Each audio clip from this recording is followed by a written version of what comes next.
Hello everyone. These last couple days, of course, have been a little bit of a whirlwind again for me, and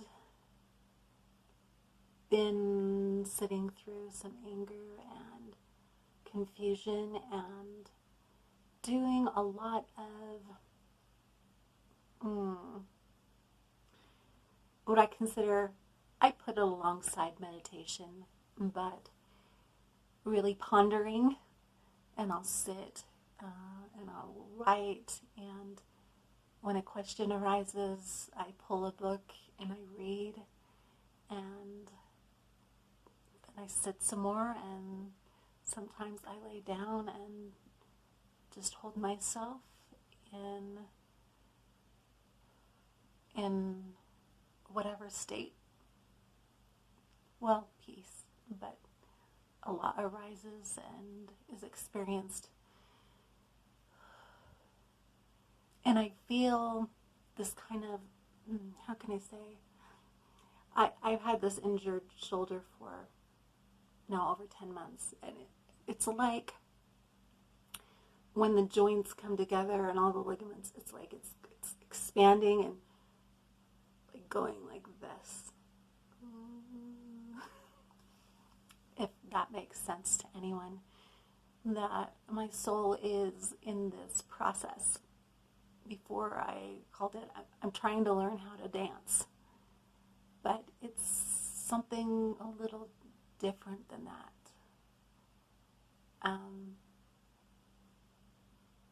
And it's quite interesting. One thing I wanted to bring up was my temperament type, and I don't know if you are familiar with the Kiersey Briggs temperament typing. Something that I was exposed to when I was probably newly married. And I, for a long time, I really was under the impression that really people were all so similar in how we understand our world and what our world really was. And then I took that test. My dad is actually someone who has given that test, and he's used it in his counseling sessions with people before. And so I took the test, and so I read all the temperament types in the book. It's called Please Understand Me Too. And I was a little bit doubtful in how it would apply. And number one, something about my temperament type particularly is that I don't like to feel like someone could really deny my uniqueness. Like, I see that there's this uniqueness, and like that someone could categorize me as kind of a affront in some way sometimes. So I took the test, and I've taken the test probably 12 times since then, and I always end up as an INFJ, introverted, intuitive, feeling, and I always forget, and judgment. And so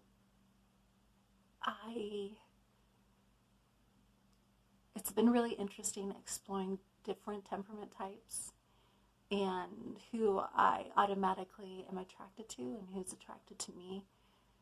And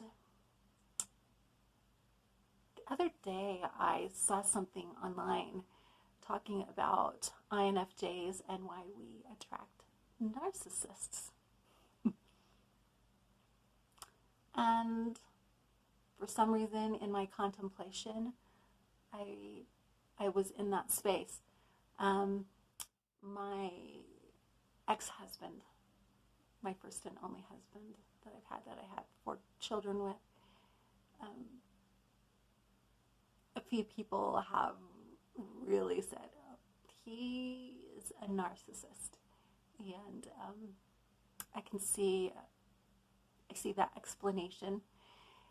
see, I have such a tough time with saying people are only this, because for me, the flexibility of the soul and what we can learn is so real.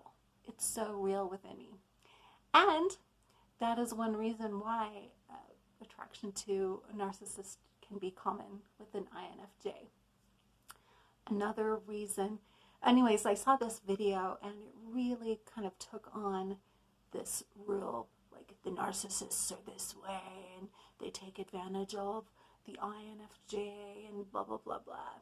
You know, it takes time to break free. And there were comments from INFJs, which supposedly I'm one of the rarest, if not the rarest type that there is. And I pondered it, and I just realized, I'm like, this is a two-way thing. This is a two-way street. And these qualities that sometimes are considered good and helpful and wonderful actually can hook in to what a narcissist feels as an inflated sense of specialness.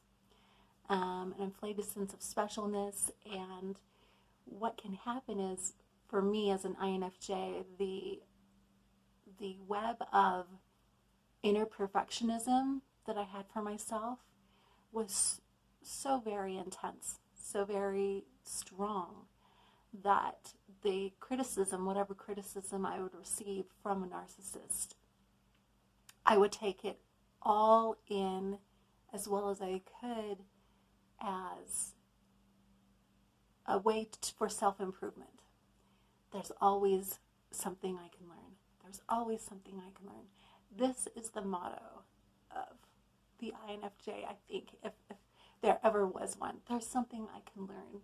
There's something that I can overcome, and so that I can live up to this idea of perfectionism and grace, and that life is a learning process, right?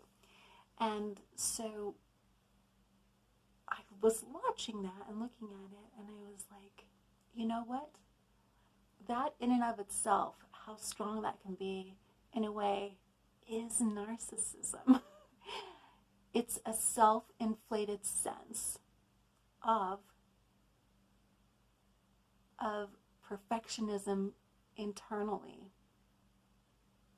and wanting someone to value my core value, right?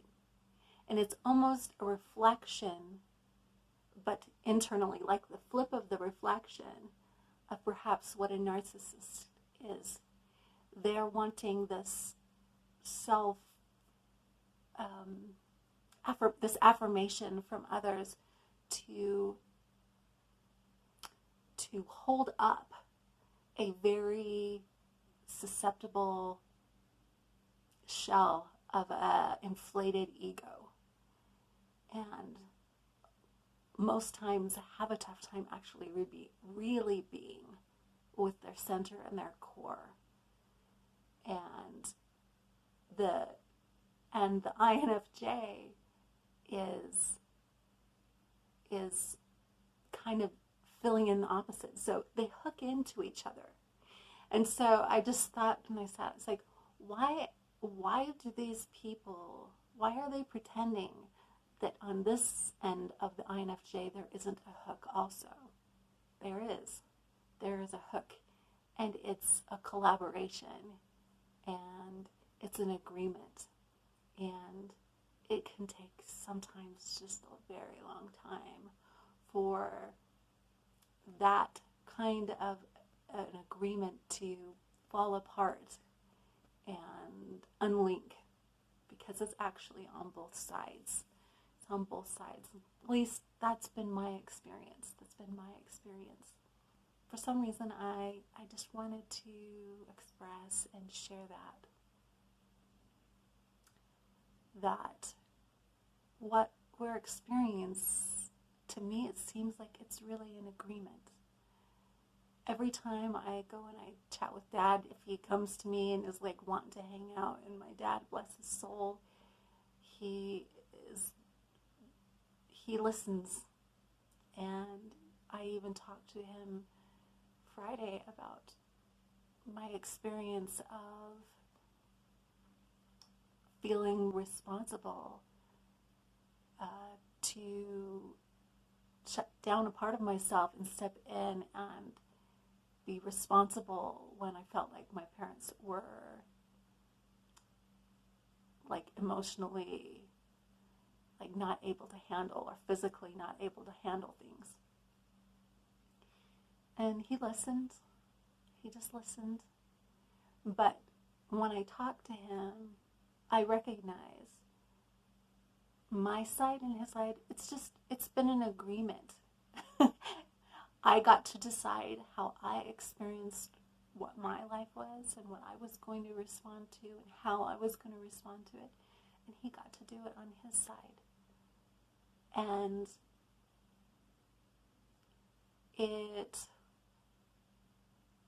there is a sense of removal of blame, you know, when him saying, I'm so sorry. I'm like, I know, I get it. And me expressing and me being with isn't me trying to find a blame. It's just a pure recognition of me being able to honor in the moment the voices and perhaps the old experiences, that patterns that show up and have not been able to be seen. It doesn't mean that they're the ultimate truth. They are just another thing that is arising. I'm wishing you the most beautiful, beautiful day. Namu Amida Butsu.